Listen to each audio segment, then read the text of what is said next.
ओम शांति। सत बाप, सत टीचर, सत गुरु, शांति का सागर, ज्ञान का सागर, संगम युग पर आकर बेहद का अविनाशी रुद्र ज्ञान यज्ञ रचते हैं, जिसमें ये सारी पुरानी दुनिया स्वाहा हो जाती। आज इसी विषय पर बाप दादा ने हम बच्चों को समझाया है कि बेहद का यज्ञ और हद के यज्ञ में क्या अंतर है और नयों से कौन से प्रश्न पूछकर उनको ज्ञान यज्ञ के विषय में समझाना है। तो आइए रिवाइज करते हैं आज के 15 सितंबर 2023 के मधुर महावाक्यों को। अच्छे नंबर कौन पाएंगे? जो सेंसिबल होंगे। बाबा हमसे क्या प्रतिज्ञा कराते हैं? हम आपसे सुनकर और सुनाएंगे। हम बाबा से क्या प्रतिज्ञा करते हैं? हम आपसे सुनकर और सुनाएंगे। बाबा को याद न करने से क्या नुकसान होते? धारणा नहीं होगी, बुद्धि का ताला नहीं खुलेगा। बेअभिमान होने से क्या नहीं रहता? बाप से लव, बाप का रिगार्ड। आज की मुरली के अनुसार कंट्रास्ट की बातें इस प्रकार हैं। हम ब्राह्मणों का सेट एक है, उन ब्राह्मणों के अनेक सेट होते। वह यज्ञ 2-4 दिन चलता, हमारे रुद्र ज्ञान यज्ञ में टाइम लगता। सतयुग त्रेता में एक लौकिक बाप होता, भक्ति मार्ग में 2 बाप होते। उस यज्ञ में जौ तिल आदि डालते। इस रुद्र ज्ञान यज्ञ में सारी पुरानी दुनिया की सामग्री स्वाहा होती। इस रुद्र ज्ञान यज्ञ से हम मनुष्य से देवता बन जाते। उस यज्ञ से कोई भी प्राप्ति नहीं होती। मनुष्य रुद्र यज्ञ रचते हैं शांति के लिए, अर्थात विनाश न हो।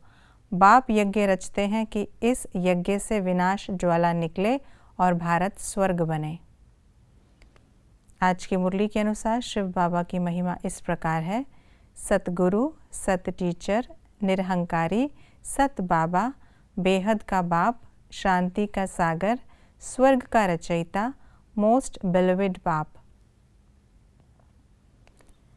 तुम्हारे बुलाने को जी चाहता है, ये कौन याद करते हैं?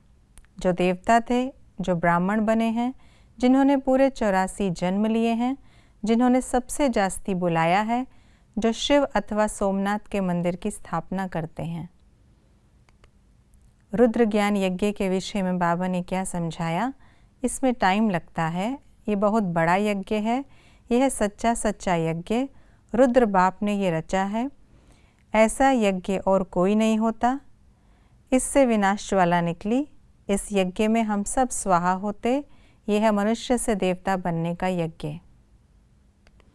बड़ों को किस बात पर समझाना है? तुम ये जो यज्ञ रचते हो इसमें भूल है। रुद्र यज्ञ रचते हैं, वास्तव में है रुद्र ज्ञान यज्ञ। शिव का नाम है रुद्र, उसने ही ज्ञान यज्ञ रचा है। परमपिता परमात्मा कल्प कल्प संगम पर आते हैं। शास्त्रों में परमात्मा का आना युगे युगे लिख दिया है। रुद्र के इस ज्ञान यज्ञ से विनाश ज्वाला प्रज्वलित होगी। स्वर्ग की स्थापना के लिए नर का विनाश होना अच्छा है। बाबा ने भारत के विषय में क्या बताया? अविनाशी खंड है, यहाँ देवी देवताएं थे, भगवान को यहाँ ही आना पड़ता। यहाँ आदि सनातन देवी देवता धर्म था। इसके जैसा बड़े से बड़ा तीर्थ और कोई नहीं। यहाँ मनुष्य संप्रदाय बहुत ज़्यादा होने चाहिए। ये रुद्र ज्ञान यज्ञ। बाबा ने भारत के विषय में क्या बताया? अविनाशी खंड है, यहाँ देवी देवताएं थे, भगवान को यहाँ ही आना पड़ता।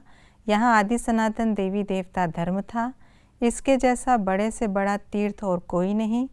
यहाँ मनुष्य संप्रदाय बहुत ज़्यादा होने चाहिए। रुद्र ज्ञान यज्ञ से विनाश ज्वाला निकलने से यह स्वर्ग बनता। अच्छा पद पाने वालों की निशानी क्या है? प्रजा बनाते, अच्छी रीति धारणा करते, धारणा कर औरों को कराते। रुद्र यज्ञ रचने वालों से क्या पूछना चाहिए? रुद्र यज्ञ किसने रचा था? क्या रुद्र ज्ञान यज्ञ है या रुद्र यज्ञ है? रुद्र निराकार है, वह कैसे यज्ञ रचेगा? दिलाराम के साथ का अनुभव करने की युक्ति क्या है? साक्षीपन की स्थिति में रहना। हमें किन बातों की धारणा करनी है? देह अभिमान में नहीं आना है, बाप समान निरहंकारी बनना है, ड्रामा को अच्छी रीति जानना है, बाबा का अच्छी रीति रिगार्ड रखना है, अहंकार छोड़ बाप से अति लव रखना है, ऊंच पद के लिए धारण। ये थी आज की मुरली की विशेष बातें। हम आत्माओं को वापस घर जाना है इस शरीर को छोड़कर, तो हमें इस देह के ध्यान का त्याग कर देही अभिमानी बनने का अभ्यास करना है। और शिव बाबा जो ऊंचे से ऊंचा हमें पढ़ाने के लिए इतनी दूर से आते, ऐसे टीचर का रिगार्ड अवश्य रखना है। ओम शांति।